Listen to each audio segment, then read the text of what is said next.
question I will put to Dr. Bhutia.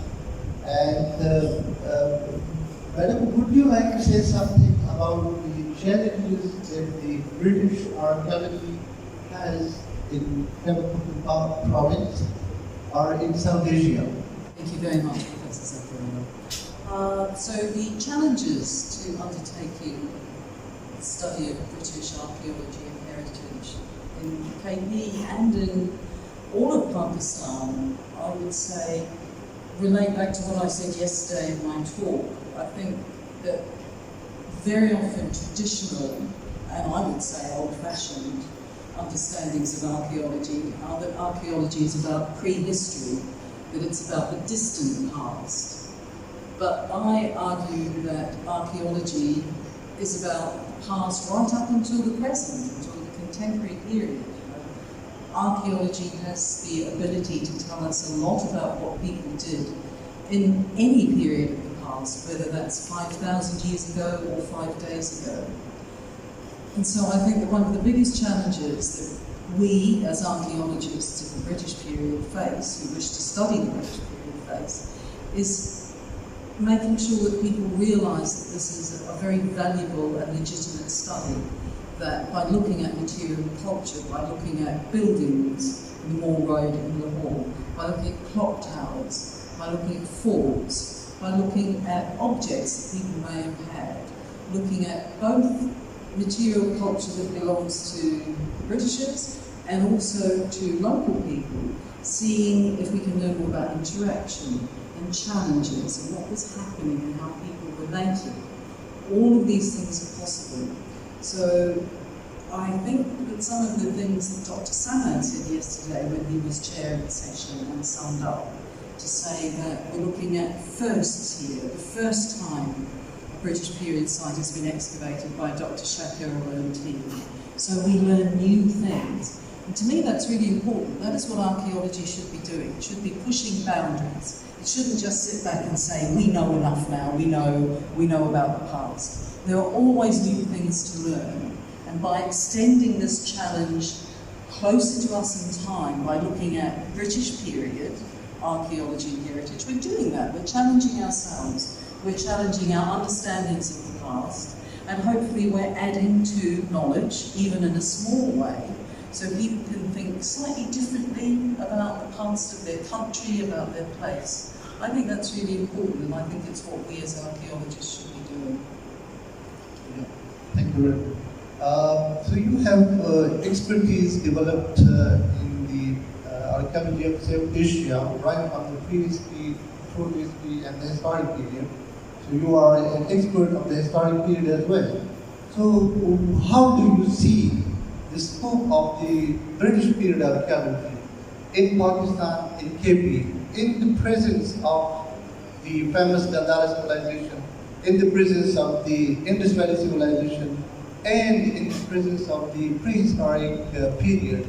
Because in these three periods are very rich in this period. So what is the point of attraction for the newcomers, the students, that you can highlight to attract the people towards the British period archaeology and heritage? That's a very good question. You're right. This is one of the great joys of Pakistan, is the sheer richness of archaeological heritage from so many periods. You look at Indus, you yourself have done work in Gomarpay and exposed a whole new aspect of Indus Valley sites, which is amazing. And the Indus Valley is something that Pakistan should be so proud of. Spreading knowledge about the Indus Valley as an early civilization is so important. And then the Gandharan period, the Buddhist art and architecture, as Kaisun will talk about, that truly is world class and amazing. And quite rightly, students want to study both the Indus and the Gandhara period. But I think what is becoming clear from the last conference and from this conference, and from all the work that's being done, is that there is also a great richness of the British period. Not just, I emphasise, not just what was happening with British settlers, who were really only a tiny number of people, but also the local developments.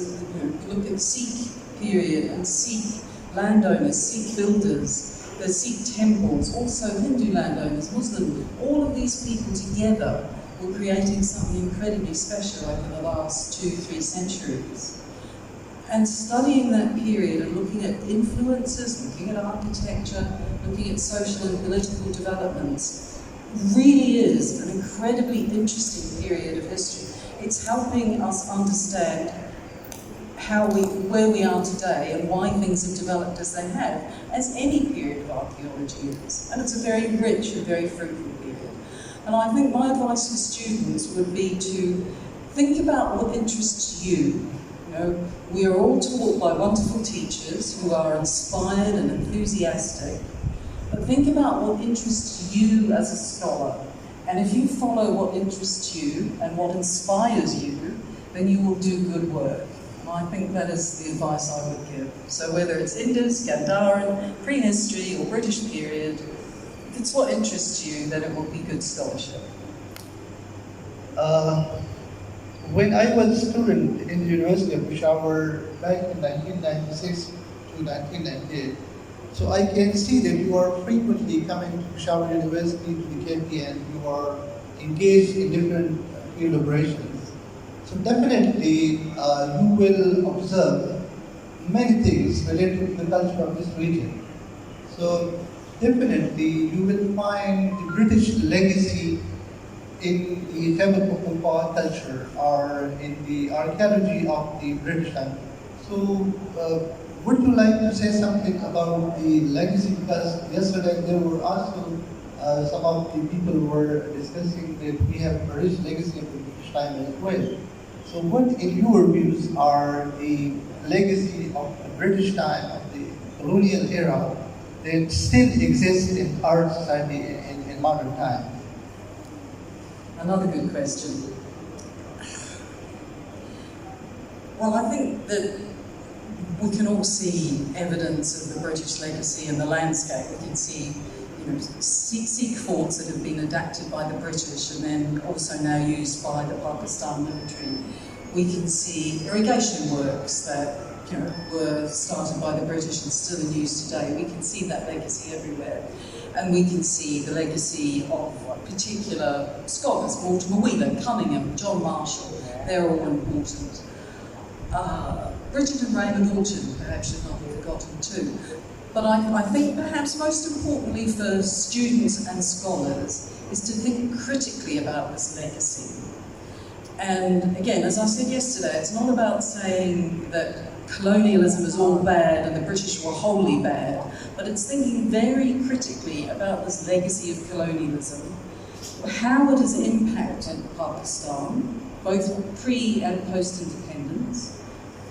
And it's not just about being negative about colonialism. It's very hard now to study and talk about colonialism, but to think critically about it. Were there good aspects, but also what the real impacts of colonialism are, and to push those boundaries. And I definitely think for students thinking critically, whether it's about the British period or any other period of archaeology, critical thinking is most important and really important. And I hope that your teachers, and I'm looking at Junaid here particularly, are going to be pushing archaeological theory and critical thinking in years to come. Because that to me is what archaeology is, well, any academic subject is about, critical thinking. So yes, there is a legacy from the British colonial period, and yes, it's one we need to study, and it's, it's very widespread, but we need to study it critically. Yeah, that's fine. But you talk about more, you talk about the tangible legacy or tangible heritage of the British time. So is there any observation on the intangible heritage of the British in the modern society of Pakistan anyway? Sorry, can you repeat? The intangible legacy or the intangible heritage. Yes. For example, or thinking. Well, I think intangible heritage, that's very, very interesting. Drinking tea, for example. Of course, there's some intangible heritage. Now, I haven't really started to look on that as an academic study yet. I think that's another stage of our British period project. And Dr. Samo was talking about this yesterday, obviously, that we need to So start. it's about your personal observation, not about My personal observations. Yes, I think there are lots of intangible things. I think that when you look at the educational system and the bureaucratic and the legal systems that the British instigated and that have been, at least in part, continued since independence, there are very similar mindsets in many ways. But to talk about intangibles, there are a lot of intangible things that are similar. Thank you very much.